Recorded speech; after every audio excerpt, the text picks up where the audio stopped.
We are back with another half hour of movie reviews for you right here on the Screen Team. And for this next review, I'm being joined by my good friend Hardin. And we're lucky to have Hardin because, here in a few minutes, he's going to be going on stage. You are in the production of Dr. Jekyll and Mr. Hyde. Is that right? That's right. Out at the Tenon Center, March 9th, 10th, and 11th. Yes. And we're all amateur volunteers, but we're working hard, and it really is a good play, this particular version that's been written. Can you tell me a little bit about what part you're playing? Well, I'm playing he's the lawyer, Gabriel Utterson. And I have to admit my ignorance, I had not really remembered much about who Utterson was. Mm-hmm. And when I was offered the part of Utterson, I thought, well, I'm not that familiar. It's probably a smaller part. I'll take it. Yeah. And then in the first act it is, and then in the second act, it's a big part. And then I read about it. Utterson was one of Dr. Jekyll's friends, along with Dr. Lanyon, and those were the three that were kind of talking with him when he would talk about all things he was trying. And Utterson was the kind of one that recorded it all, and he was kind of the narrator in the novel, as I understand. Oh, cool. So forth, of all the things that happened. Well, cool. I'm excited to see the production tonight at the Tenon Center in Poplar, Bluff, and it's going to be a great show. So thank you for being on this show before you're on that show later on tonight. Well, and it is very energetic, I'll say that, especially Act 2. Hardin, this next film is a film I've wanted to see for a long, long time. I like to think of myself as a movie buff, but there's a lot of movies that kind of fall through the cracks for me. Me too, still. Still for me too, you know. But this next film we're going to review is a movie called Nashville. And it's a movie that I'd always see it on like top 10 list or AFI's top 100 of all time list. And I'm like, what's this movie all about? Yeah. So I put it in. I'm like, we're going to review it for the Screen Team. I'm going to get Hardin to review it with me. We're going to watch it. I watched it. It's the worst movie of all time. Are you listening to me, people? Nashville is horrible. It is terrible. Do not waste it's like almost 3 hours long. Do not waste your time with this film. All right, I got that out of the way. Hardin, tell me why I am wrong. Why is this film so good? Well, in a way, I would want to know the reasons you think it's so bad, but I'll start if you want. Sure. Let me say, to me, I don't think it's a great film. I like it. Mm-hmm. I might even say very good, but I won't say great. I think there are other great movies. If you like, I would tell people, do you like drama and a comedy? Do you like a lot of crazy people? Do you like violence and nudity and all that stuff? You sign me up. Sounds great. Yeah. It sounds great, but then all those parts didn't come together for you. Is that right? That's right. Yeah. That's right.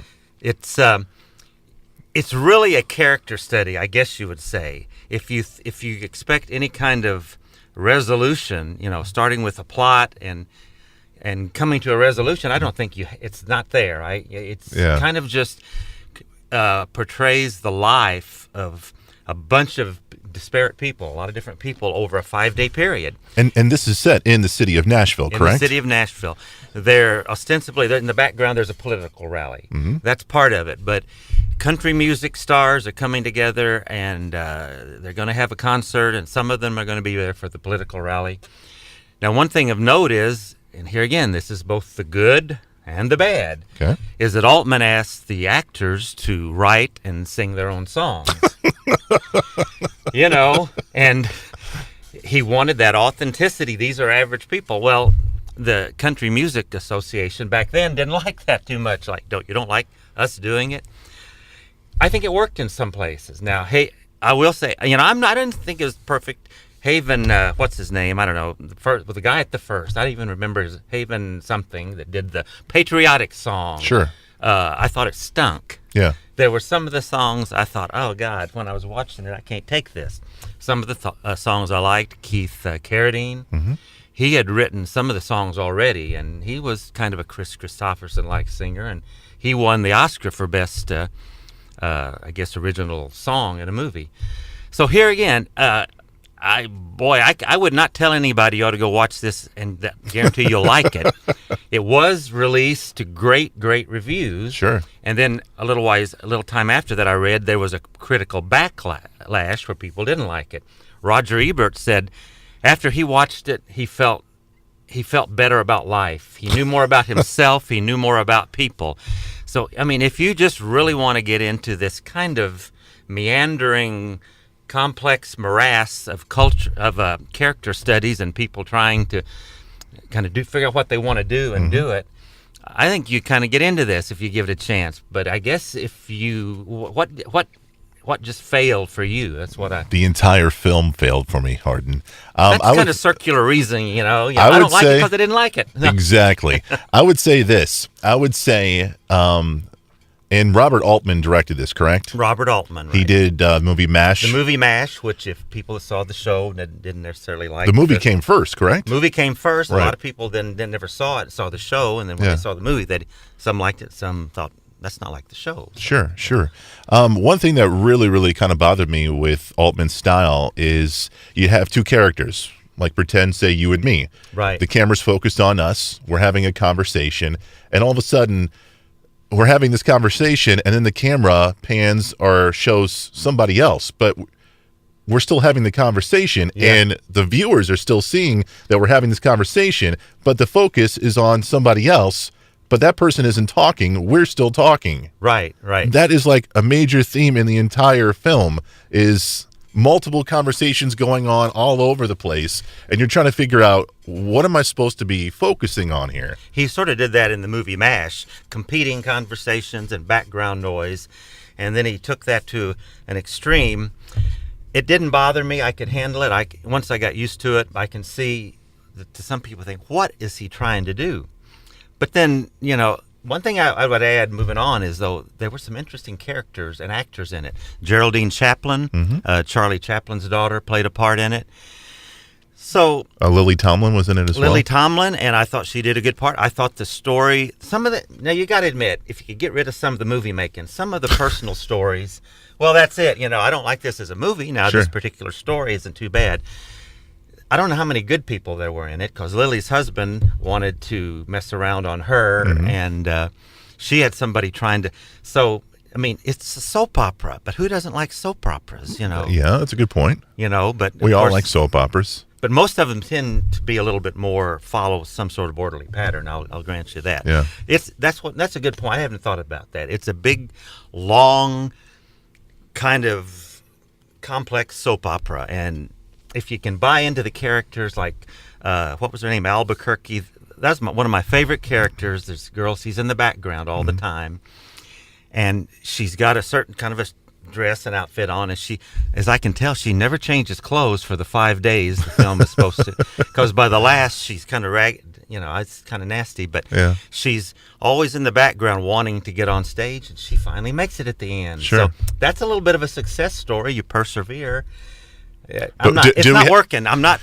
Did we have to wait 2.5 hours for that resolution to happen, though? Well, no, and you know, into Altman's credit, somebody said that he should have made it longer. Whoever said that needs to stop. Well, and Altman even said, no, it's long enough. He admitted it was. Yeah, there were people that said what you need to do is expand it with some of the editing cuts and make Nashville red, Nashville blue, and make it a double movie or something. Sure. And yeah, it's almost 3 hours of. My wife hates it. And God, she's got good taste. Yeah, she really does. Great taste. She said, "I'll come and tell you just what I think about it." No, I hear that at home. Hey, it's a critically acclaimed movie, but it is. If I'm like you, it is. There's another really, really popular movie. All right, he's done talking. Hardin is done talking. He's not going to get that in. I'm censoring Hardin for that. I'm censored, yeah. He's not a big fan of The Dark Knight. And minority. I know. Yeah, I know. Yeah, for sure. Definitely. Really quickly, Hardin. Who is going to like this movie? Film students? People who are into film history? Because I love film history, but no thank you on Nashville. Well, I like film. You know, Casablanca is a good example of film history, and it's pretty straightforward, and it's a great movie. I don't know that you can compare Altman to any other filmmaker I've ever seen the way he does it.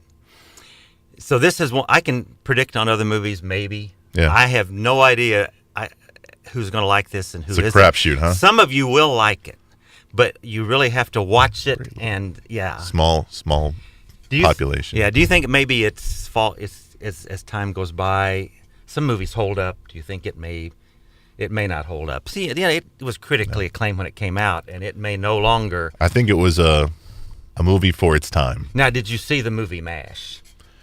No, I've seen little bits and pieces of it, but I have not yet. I saw it before, but it's similar. It's not like the show. Yeah. It's the competing voices, and that's just what he liked to do. I don't know if I have the strength to review that with you, Hardin. I don't know. I'll try. I think you'll like it better than at least. I'll try. A little better than Nashville. All right, Hardin. Thank you so much for watching this and reviewing it. I appreciate you, sir. Coming up after the break, I'm excited because I've got Sabrina and my son Luke. We're getting ready to review Captain Underpants. It's coming your way next on the Screen Team.